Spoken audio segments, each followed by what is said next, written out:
Hello everyone, welcome back to SwitchUp, and well, to the series I guess where we look at addictive games, but it is a sponsored video for a new title that's going to be familiar to some of you. Absolutely, so this new game is called Turnip Boy Robs a Bank, and it is of course a sequel to Turnip Boy Commits Tax Evasion, a very fun top-down, Zelda-like almost in some respects. This is very different, this goes in a very different direction, as Mark said, very addictive, and in a moment we'll go through exactly why. So a thanks to the developer for sponsoring us. If you want to win a copy, let us know what you think of it, and we'll give one away in the coming days in a community post. So what exactly is Turnip Boy Robs a Bank? Well, let's find out.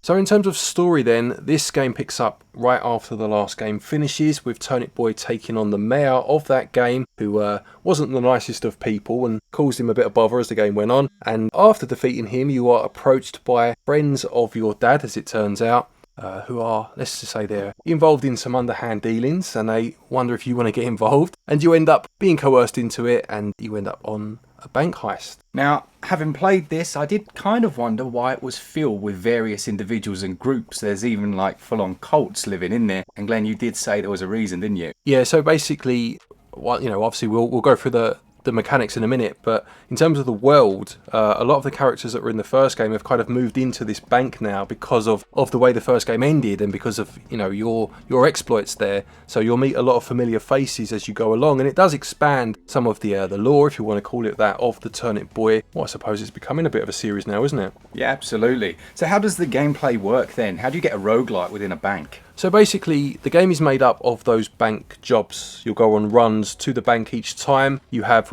well, when the game starts at least, you have 3 minutes, and you need to get as far into the bank, get as much loot as you can on each run, and then make your way back to your hub area. Now, the roguelike nature of it is that obviously if you die on a run, the money that you've collected is halved. If you successfully complete the run and get back to your van and escape, obviously, then you keep everything that you found. So you're controlling the character with the left stick. You've got a one button kind of dash move to avoid damage, and then you're using the right stick, so it has that twin stick shooter feel to it, doesn't it? It does, yeah. So you aim with the right, and obviously you shoot with, I think it's ZR, but as you say, it very much feels like a twin stick in that respect. When you go back to your hub area, or when you start in your hub area, there are a number of different areas that you can visit, or people that you can speak to, and this is where your meta progression is handled, and it's handled very well in this game. I think for me this is the bread and butter of roguelikes. This is what makes a good one, and the way it's handled here is fantastic. So basically you have what's called like the dark side of the web, so you can go onto a computer and you can buy, using obviously the loot that you find and bring back, a lot of items that will allow you to get further into the bank. So it could be that you find C4 and you can blow up the vaults and obviously steal the money. You can find like a laser pointer, and again you can open safes, but then you can find things like a pickaxe, and that will allow you to destroy statues that are in the way,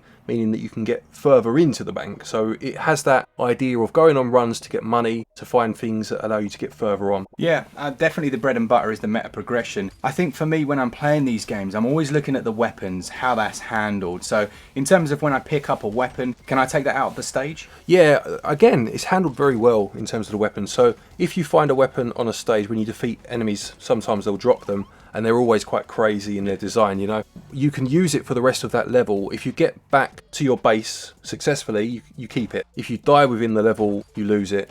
And if you want to go on another run, having obviously got back successfully, then you can bring it with you again. But what you can also do, and this is the clever part for me, is you can put those weapons into like a weapons part upgrade system, and doing so will unlock permanent weapons, better weapons that you can then use all the time, which you can choose from on your weapons rack, which is on the wall. So even if you find a really good weapon dropped by an enemy, sometimes it's worth sacrificing it to put it into upgrade points to then unlock those better permanent weapons that you can then bring with you all the time, Yeah, so it does have a few mechanics that you would associate with bank robberies, like being able to grab anyone that has the highlighted green area on the outside of them, basically shake them down, and the longer you hold the button, it seems to shake more cash out of them, doesn't it? Yeah, you can shake down, as Mark said, the bystanders and take their money. As well as this, you can find certain NPCs that you can speak to, and they'll give you side quests. So these would involve, retrieving something for them, There's one quite humorous one where the lady wants you to shake down her husband to get divorce papers out of him. That sort of thing. Obviously returning to that character and giving them what it was they wanted allows you to unlock hats, you know, a variety of hats that you can put on. And you also, there's like an email system within your pools menu where you have a number of different apps. It's like on your phone, and going into this email sometimes will unlock new hats too, but it's things like it will say Happy New Year to you, obviously, because here we are in January, and that will unlock a hat, or just nice little things like that. So as well as through progression, sometimes they're just given to you in quite fun ways. Nice. And along with that, there's this time pressure that's always in the background, isn't there? It is a heist in the sense that eventually the police, the popo, are going to arrive and start to fight against you. Yeah, the fuzz turn up. So you have the 3 minutes, as I mentioned. You can extend that, and we'll talk about that in a minute, but you start with 3. When that runs out, police turn up, and then you have like a star system, almost like the old Grand Theft Auto games. I say old, they still do it, don't they? But you know, the longer you stay after that point and the more enemies you defeat, once the pressure's on, the heat's on, the more those stars will increase, and obviously the more difficult it will get. So it's one of those kind of risk reward where you can at that point just make your way out, or just before obviously, or you can try and, you know, play it smart if you like and stand by your van, wait for them to attack, get some nice drops, a bit of extra money, then make your escape when you feel that you're just about to die. You know, you can do what you want, you can play it as you want, but it's nice having that time pressure, you know, it works very well. Absolutely, yeah, like Glenn alluded to there, you obviously bust in your van to start the heist, and then you can move around the bank to different areas. You get key cards and things to progress further, but you can actually backtrack. So this isn't like Isaac or some of the other roguelites where you go to a different floor and you're locked to that area. You do have to backtrack to escape. Yes, you do. Yeah, it's one whole area. As you say, it's not about dropping further down into the dungeon or whatever. You will constantly be moving through the bank, and you mentioned key cards there, so you have boss battles which will obviously defeat, and the boss will drop the key card. That's how you start to unlock more of this bank area. You go towards the lift, and obviously that will take you to a new floor, and these are procedurally generated, so you'll see some different areas through that, but because of the way that the key cards work and things like that, you always have areas that are curated and are always there, as well as these procedurally generated areas too. It's nice to see the systems that I think Hades kind of pioneered the bit where you defeat a boss and that boss isn't then gone for good. They kind of sat around and you have a bit of dialogue, won't you, related to that fight. Yeah, absolutely. It just adds to the humour. Yeah. There's a lot of charm in this game. It's very well made. It's a nice little things like, obviously because you're in a bank, there are a lot of expensive paintings on the wall, and you'll see like a mock-up of the Great Wave or the Mona Lisa. Just little things like that as well. It's, you know, it's got that humour to it. What we'll do now is we'll just have a talk about the other side of the meta progression, which is how you can buy upgrades. They're called like performance enhancers to yourself or to your weapon. So again, obviously any money that you take back is yours to spend as you want, and you can use this to buy, you know, more hearts, say for example, or you can extend that timer as I alluded to earlier,